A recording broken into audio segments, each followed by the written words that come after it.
Suffering is all around us, especially now. Ultimately, it's something we can't escape from, for ourselves and for those we love, and some seem to experience it in a particularly acute way. If there's a God, people ask, doesn't he care about this? Why does he allow it? It's a reasonable question, and interestingly, usually only one pointed to the God of the Christian Bible. So we'll try and answer it from the perspective of the God of the Christian Bible. Can we, as human beings, ever understand enough of God to answer questions of pain and suffering? Well, we can get close, which is what we'll try and do in the short few minutes of this film. Interestingly, statistics show that in those nations where suffering is seemingly high, people are actually often proven to be happier. Could that be linked to the fact that in these cases the same statistics show that they're far more likely to be Christian believers? Equally interesting is that it also seems to be true that those across the globe who have what the world thinks is the opposite of suffering, fame and fortune, are statistically more unhappy. Perhaps it's not coincidental that those people are less likely to have any sort of belief or faith in anything. It's never been more important for us as human beings to try and make some sense of all of this. God wants us to ask these questions about suffering because they bring us that bit closer to understanding Him and ourselves. A lot of this is about us, as we're going to see. There are 5 points to make here, and the first represents a starting point. We must define what we mean by suffering. First, it's important to separate suffering caused by man from suffering that seems unrelated to anything man can influence. Most of the global suffering is caused by the actions of people. Not only things like starvation, not sharing food, but also AIDS, natural disasters caused by man's mistakes or poor building, cancer caused through smoking, we could go on and on. In fact, most issues of suffering fall into the man-influence category, though even this often prompts the question, okay, so man caused it, but why didn't God then stop it? Well, God has given us free will to do right and wrong. God can't keep intervening. If he did, where would he stop? In wars, civil disputes, family arguments, cutting yourself shaving? God must intervene in the little things, for they become big things. And if he intervened in everything, we would become little more than robots. That isn't free will. No, if the free will we say we want is to be really free, then God must allow it to be so. That often leads to hurt and suffering, which pains God so much, he sent his Son to die for us, to offer another way. Which brings us on to the second point we want to make. The "you can't have it both ways" answer. When we come to accusations of God's impotence in the face of this kind of suffering, it's interesting that these are virtually always posed by people who have rejected God, yet are now asking why the being they've rejected now doesn't intervene. Most of humankind has made it clear that they don't want God. From that point at the beginning of history, God had to leave us to a fallen world. That, though, was man's choice, not God's. It's interesting that the "why does God allow suffering" question nearly always seems to be a criticism levelled at Christianity, never at any of the other faiths. This is symptomatic of the general lack of respect that people, in Europe at least, have for the God of the Christian Bible.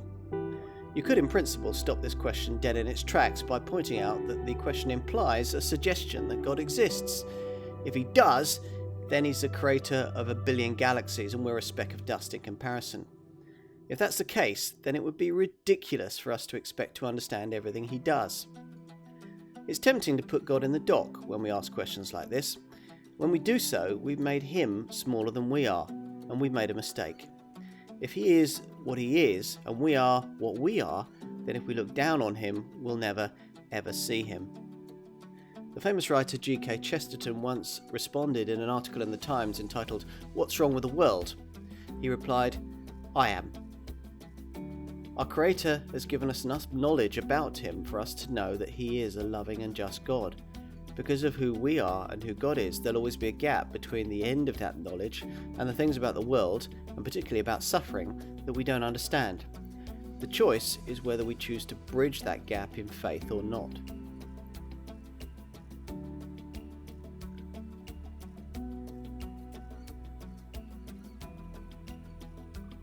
Once we start to see God for who He is, we can start to understand a few other aspects to suffering. First, in a few instances, it may be part of a bigger plan we can't understand from our vantage point in life and history. Throughout the centuries, we can look back on appalling incidents which appeared catastrophic and barbaric at the time, but without which there would have been greater subsequent bloodshed. Second, unlike God, we can't see the future. God may know of something in the future likely to happen to the victim of suffering far worse than that which they're undergoing. Viewed in that light, suffering which ends in premature death may, in certain particular circumstances, be an act of mercy on God's part.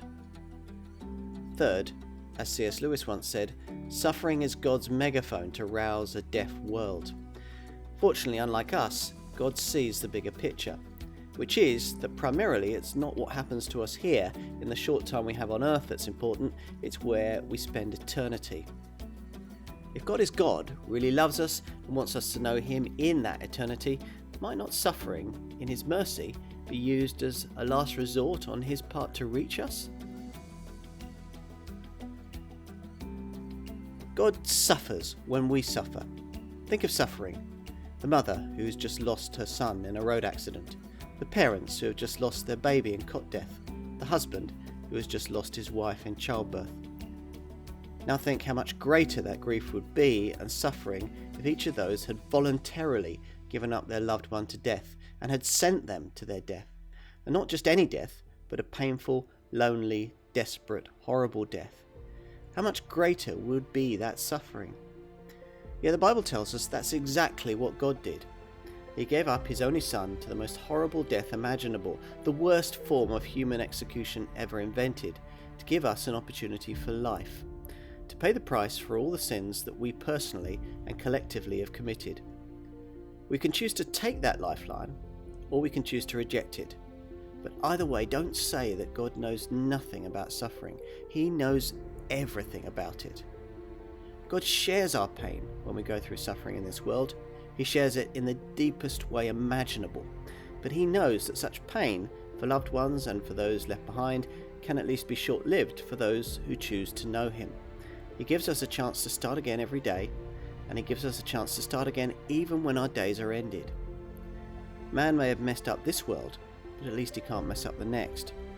Jesus' death on the cross and His resurrection have opened up our path there, if we choose to take it.